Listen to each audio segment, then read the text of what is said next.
Sejam todos e todas bem-vindos a este momento de reflexão da palavra, neste quinto domingo da Páscoa, dia dedicado às mães. Como gostaríamos, muitos de nós, estarmos reunidos nesse dia com os familiares, com as mães, mas infelizmente esse tempo de pandemia não nos permite. Hoje, quero refletir com vocês o Evangelho de João 14, 1 a 12. Neste Evangelho, Jesus diz: na casa do meu Pai há muitas moradas. Eu sou o caminho, a verdade e a vida. Guarda bem, Jesus destaca 4 elementos: morada, caminho, verdade e vida. Quero tomar essas imagens e propor-lhes uma reflexão relacionando-as com o Dia das Mães e refletindo sobre um tema-chave: relações. O contexto dessa reflexão deste Evangelho é a despedida de Jesus antes da ceia derradeira. Para compreender essas mensagens de Jesus, precisamos ler todo o capítulo 14. Hoje, a igreja nos propõe refletir sobre a primeira parte desse capítulo e a segunda no próximo domingo. Vejam bem, Jesus começa dizendo: na casa do meu Pai há muitas moradas. E ele diz também: não tenham medo, credes em mim, crede também em mim. No versículo 27 desse capítulo 14, fechando a reflexão, Jesus volta a falar também de medo e o associa com a paz que ele deixa para os seus discípulos.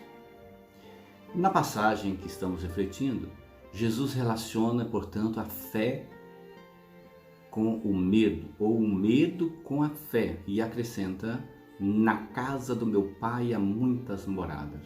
Está aí a primeira imagem que Jesus utiliza: morada. Então, proponho que comecemos a refletir sobre o significado desta morada. É uma questão muito difícil compreender esta morada. Muitas vezes nós pensamos que Jesus está falando de um espaço físico. É como se no céu houvesse uma morada, ou minha casa, minha vida, um cemitério, mas no céu. Não se trata disso. É muito difícil então compreender.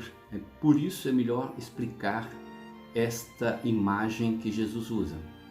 A morada que Jesus está falando é um novo tempo em nossas vidas, que se dá por meio de relações.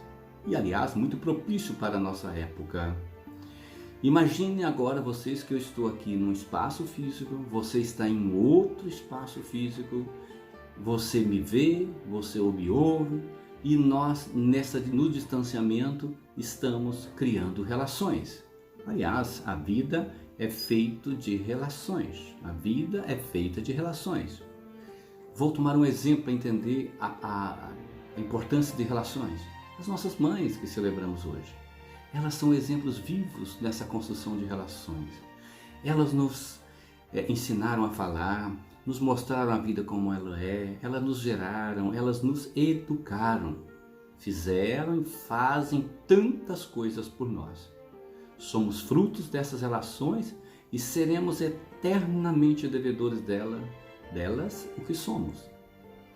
Mesmo que a minha mãe não tenha sido aquela carnal, tenha sido a minha avó ou minha mãe de criação.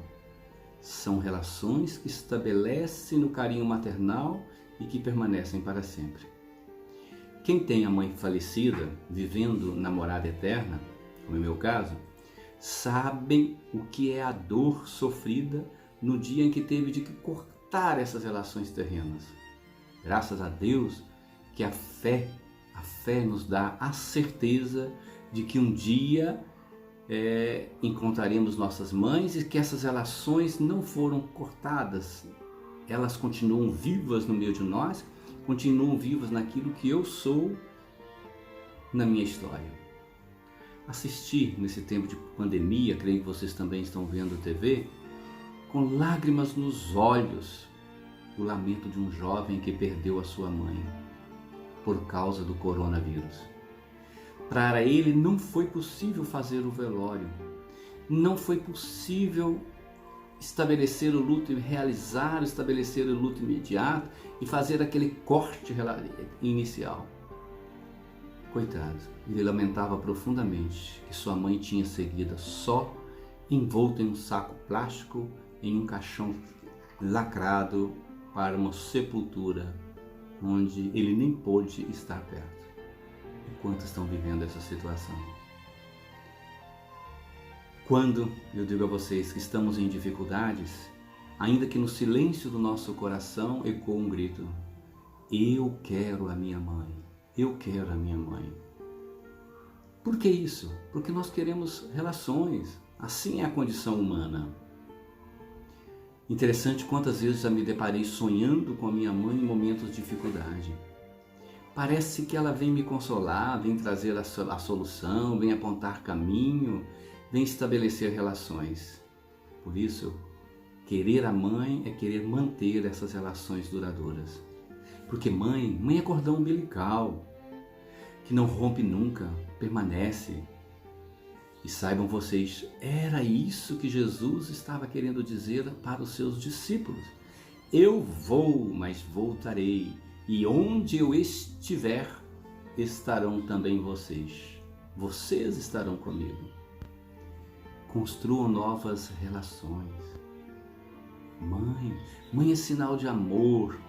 O amor, que é esse nó de relações que nos mantém vivos, nos ajuda a vencer os sofrimentos, nos ajuda a vencer a dor da morte, nos coloca no caminho da vida, em busca de Deus, Deus que é o amor maior que nos deu a vida como um dom. E essa vida como dom que nós também haveremos um dia de devolvê-lo. Mas antes nós temos que fazer o nosso caminho, que nosso caminho seja um caminho de verdade. Eu sou o caminho, a verdade e a vida. Aí estão outras imagens utilizadas por Jesus. Eu sou o caminho, a verdade e a vida.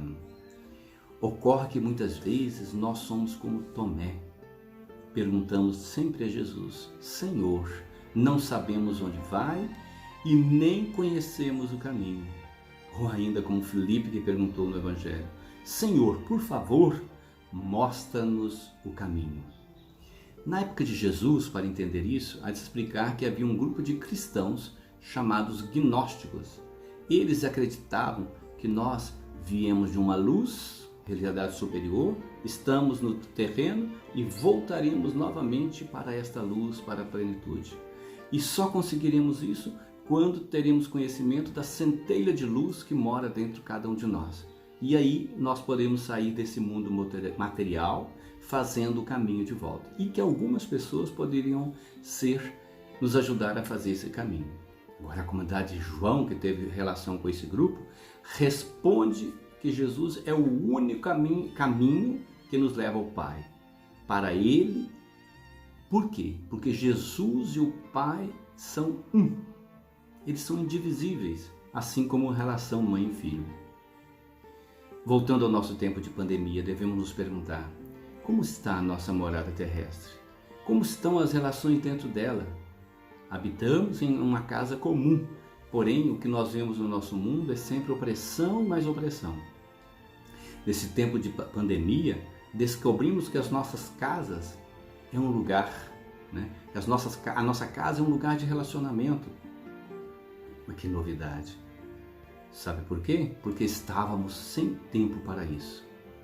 Eu espero que essas novas relações estabelecidas nos livre do egoísmo, do individualismo destruidor, do meu Deus, das minhas preocupações, dos meus interesses próprios, do olhar único para a minha família, do meu partido e até mesmo da minha igreja.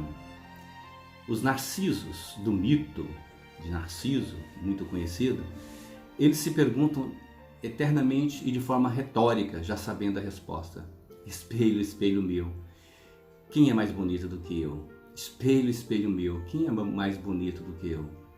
Esses narcisos que continuam existindo no meio de nós só pensam em si, nunca se relacionam com os outros, mas com o espelho da sua solidão. Eles continuarão sofrendo ainda mais a solidão, sem nunca ter oportunidade de construir na vida, na teia da vida, a relação do amor. Saibam que a sua eternidade também será de solidão. Tristicina. Agora, para terminar, quando a primavera chegar, ou melhor, quando a pandemia terminar e tudo voltar ao normal, qual será a normalidade das nossas relações?